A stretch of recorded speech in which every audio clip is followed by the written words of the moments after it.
Well, the ministry is working, currently we're working on 15 new pieces of legislation. And so one of them, 15, it's the first time. In fact, when I told the Attorney General that I needed support from his ministry, he actually said, what's going on? What's wrong with you? 15? Yes.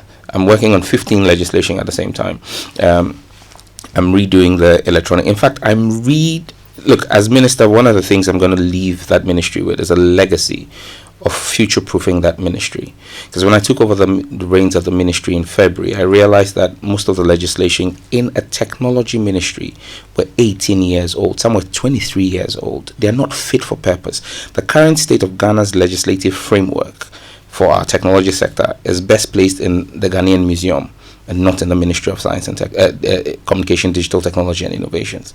And so we're redoing the entire legislative framework and future-proofing it, because you have a Data Protection Act, for example, that was passed in 2012. In 2012, there was nothing called artificial intelligence that was active.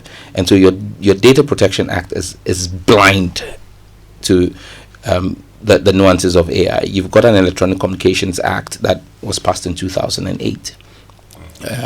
And so these are some of the things I'm dealing with. Electronic Transaction Act, so 15 new pieces of legislation. And in the Electronic Communications Act that we're dealing with now, and we're decoupling that, we're having the NCA's Act standalone and the Electronic Communications Act.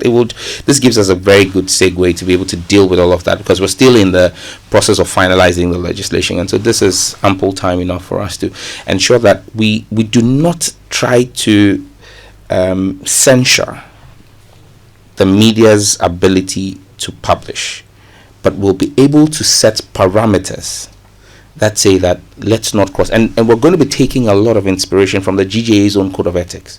So the way the Code of Ethics speaks about respect for grieving families and intrusion into the privacy of people who are grieving, we would literally, because at times in legislation you pick directly from the Constitution in the Constitution's own words and put it in the legislation. I think that's what we're going to do relative to when it comes to anything that we're going to be using to guide the broadcast.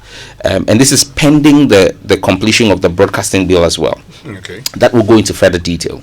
But I think in the Electronic Communications Act, we can pick bits and pieces from the GJA's own Code of Ethics. So it's not a government directive. Basically, the government is codifying in law positions that the GJA itself has established as Code of Ethics for journalists. But I was just going to point you to that constitutional hurdle that you would face in terms of censorship and what challenge it will pose for your attempt to do regulation. For instance, you can't control Meta entirely, but yes, they're operating in our space. How are you dealing with that fix of regulation and trying as much as possible not to move into the dangerous line of censorship? That's a challenge for you, isn't it? It is, and we're fully minded about it. And take, for example, with Meta. Meta has a content moderation team in country. As soon as we reached out to them, the footage was not just shown or circulated on WhatsApp. Right. It was also done on Instagram and Facebook. On Instagram and Facebook, a lot of that content has been removed.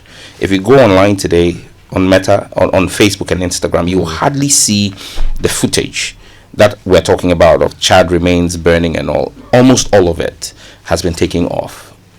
That's work we've done with Meta.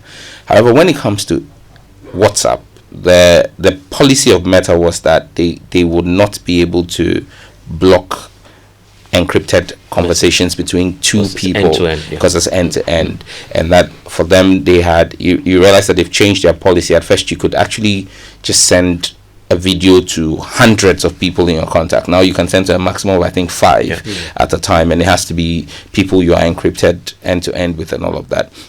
I think that at a policy level, when we meet at international fora, we're still going to pick that up with the platform operators and say to them that, look, there are issues like this where the platform should be able to say that, look, we're taking this off, whether it's encrypted or not, we will block this. It ought to be possible. But like I keep saying, we will work not in isolation, but with best practices. So we're working with platform operators when it comes to Ghana and our local legislation and what we can enforce. For example, when it comes to our local media, we will do that using the GJA's own ethics.